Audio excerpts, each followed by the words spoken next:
Bonsoir à tous et à tous, ravi de vous retrouver pour votre édition du soir sur TV Vendée. Il est des secteurs qui recrutent à tour de bras. L'agroalimentaire en fait partie. À titre d'exemple, environ 200 postes sont à pourvoir dans l'entreprise Sodebo de Saint-Georges-de-Montaigu. Alors pour favoriser le recrutement, l'entreprise Agrocampus Ouest et le lycée Nature ont organisé cette semaine une visite au sein de l'établissement scolaire. L'objectif, faire connaître les possibilités de formation et les offres de plusieurs entreprises. Au lycée Nature, Alexia Janet a assisté aux échanges. Dans cette salle de cours, les élèves ont cédé la place aux enseignants.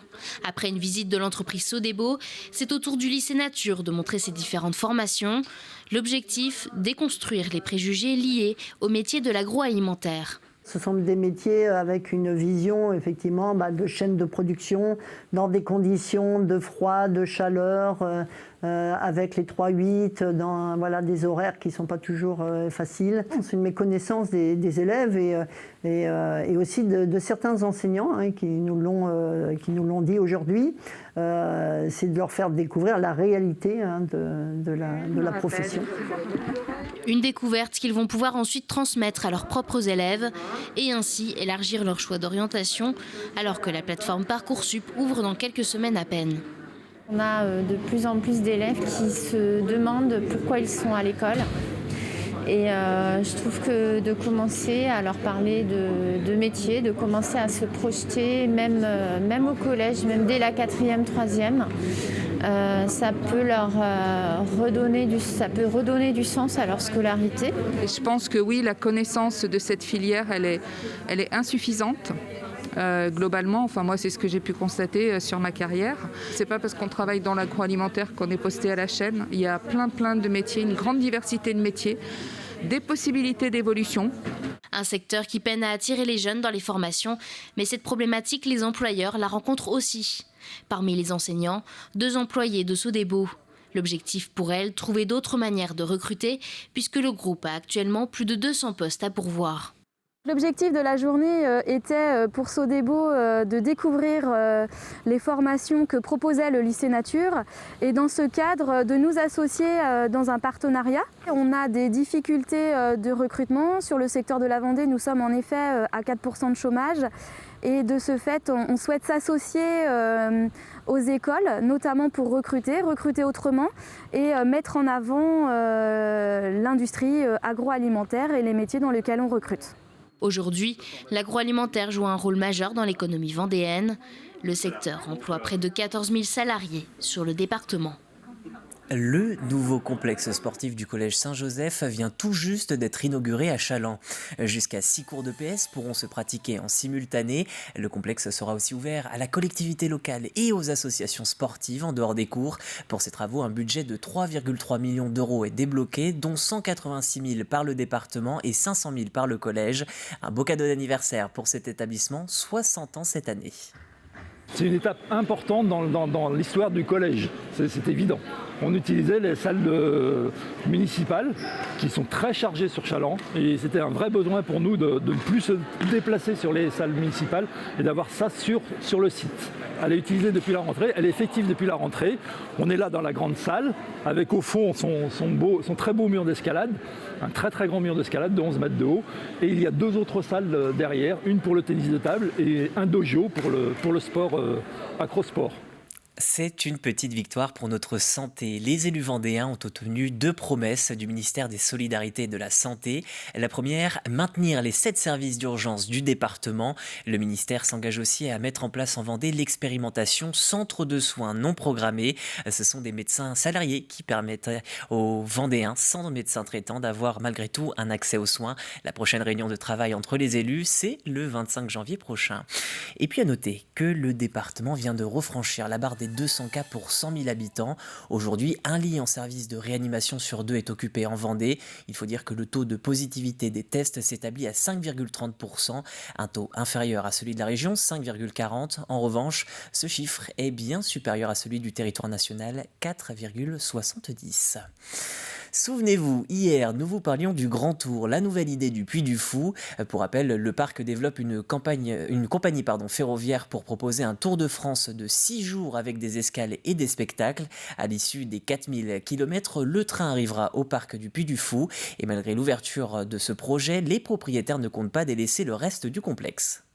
Nous n'allons pas pour autant ralentir notre dynamique stratégique, c'est-à-dire notre créativité au Puy du Fou même, en Vendée et en France, parce que nous avons vraiment beaucoup de projets encore qui sont en développement. Je dirais que nous allons même accélérer la cadence créative, si l'on peut dire, puisque nous aurons dans les années qui viennent des très grosses, très belles, très grandes nouveautés à annoncer dans nos nouvelles créations du Puy du Fou en France et en Vendée. Je dirais même qu'on va sans doute l'accélérer aussi en Espagne, le succès étant au rendez-vous, ou plutôt très au-delà de nos espérances en Espagne, tout en menant des nouvelles aventures comme celle du Grand Tour. Loin de nous l'idée de vous stresser, mais le réveillon de Noël, c'est dans un mois, tout pile. Les premières festivités approchent déjà à grands pas et c'est le cas de la grande parade de Noël aux Herbiers. La 8e édition est prévue le samedi 4 décembre. Annulée l'an dernier, l'effervescence est à son comble en coulisses. Depuis maintenant plusieurs mois, toute une équipe de bénévoles est à pied d'œuvre pour retrouver le public. Pierre Delicieux s'est glissé dans les ateliers.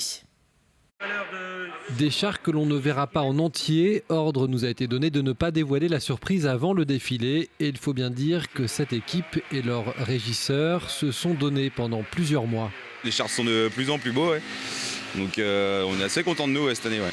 On a appris tous ensemble là, avec les gars. En fait, on a créé l'événement. Au début, on a loué des chars. Et petit à petit, on a appris à en faire. Donc c'est venu tout seul, quoi. La grande parade de Noël, c'est aussi des costumes confectionnés pour l'occasion. Et ici, mieux vaut avoir de la place pour tout stocker. Il y en a au moins, je dirais 500 en tout.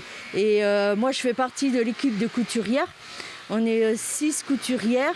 Et sur les ordres de Antonine, qui est la chef, qui choisit les modèles et tout, nous, après, on les confectionne à la maison, chez soi, ou ici, ou ensemble. Alors, on a confectionné ces espèces de serre-têtes. C'est nous qui avons fait ça. On a avec un tuto, on fabrique des choses comme ça et tout. La grande parade, c'est d'abord plus de 200 bénévoles, dont une bonne équipe de retraités, très souvent issus de métiers manuels, et on le comprend. Ah, mais il faut un peu tous les corps de métier. Il faut toucher un petit peu à tout, hein, du menuisier, voilà, il y a tous les corps de métier. Et c'est quoi, vous, avant ? Moi, j'étais mécanicien, dans l'automobile. Une parade qui se prépare donc plusieurs mois à l'avance, pas de répit ou presque pour ces bénévoles. Quand la parade de Noël elle est passée, en fait on se retrouve et puis déjà on débriefe un peu sur ce qui s'est passé, sur les chars, ce qui a fonctionné, ce qu'on aimerait voir, etc. Puis après au mois de mars on se revoit et là on redonne tous nos idées. Donc des fois il y a 50 idées de chars, il y a des chars qui reviennent tous les ans et qu'on sait qu'on fera peut-être jamais. Et là, cette année, il y a un char, par exemple, ça fait 7 ans qu'on a envie de le faire. Donc, du coup, là, c'est le gros test. On a trouvé une solution pour le faire et voilà. Une parade de Noël gratuite et ouverte à tous. Rendez-vous le 4 décembre prochain à 18h aux Herbiers. Plus que quelques jours dans ce mois sans tabac, un mois pour essayer d'arrêter la cigarette et à 6 jours du bilan, TV Vendée vous propose un coup de pouce supplémentaire dans ce Plus de l'info.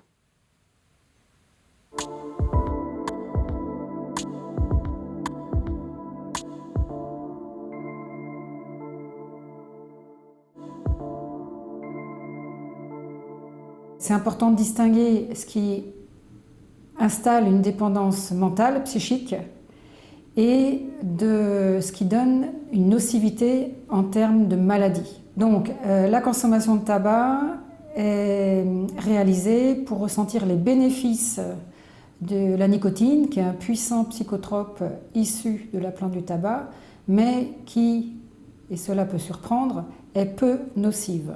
En revanche, la fumée comprend 1500 éléments différents qui sont tous nocifs et la plante du tabac, 2500 éléments différents qui sont nocifs aussi. Et donc ces campagnes de démarche d'accompagnement pour un arrêt ou une diminution du tabac sont ciblées, sont motivées pour réduire la morbidité liée à l'intoxication par la fumée et la plante du tabac. la cigarette électronique est une très bonne alternative au tabac. Elle comprend uniquement de la nicotine, des arômes qui ont une suspension qui donne cette sensation de fumée qui se dégage mais qui n'en est pas une, il n'y a pas de combustion. Et en termes de nocivité, c'est peanut. Comme toute dépendance, la dépendance au tabac associe une dépendance sur le plan physique. Donc cette réalité-là sera compensée par la nicotine de synthèse, qu'elle soit sous forme de comprimés à sucer, de patch, de vapoteuse. S'ajoute à ça une dépendance psychique. Là, l'outil le plus utile sera la relation d'aide par un professionnel, quel qu'il soit, dont l'hypnose. Mais pas que. Et enfin, une troisième composante qui est la composante comportementale, rituelle, habituelle, contexte, association avec d'autres pratiques, etc. Et là, du coup, c'est un travail comportementaliste à réaliser avec l'usager, de façon à ce qu'il puisse faire évoluer sa façon de fonctionner sans induire de manque dans des contextes précis. Tous les substituts nicotiniques sont en vente libre en pharmacie. En revanche, la prescription en permet le remboursement, sachant que depuis ces dernières années, les prescriptions permettant le remboursement sont étendues du médecin et de la sage-femme aux dentistes, kinés, infirmières. Voilà pour l'actualité du département ce soir sur TV Vendée. N'oubliez pas le match de basket, l'Eurocup féminine, le RVBC rencontre Guernica, c'est ce soir à 20h. Merci de nous avoir suivis. C'est commenté en direct sur TV Vendée par Aurélien Huard et ses équipes. Bonne soirée sur TV Vendée.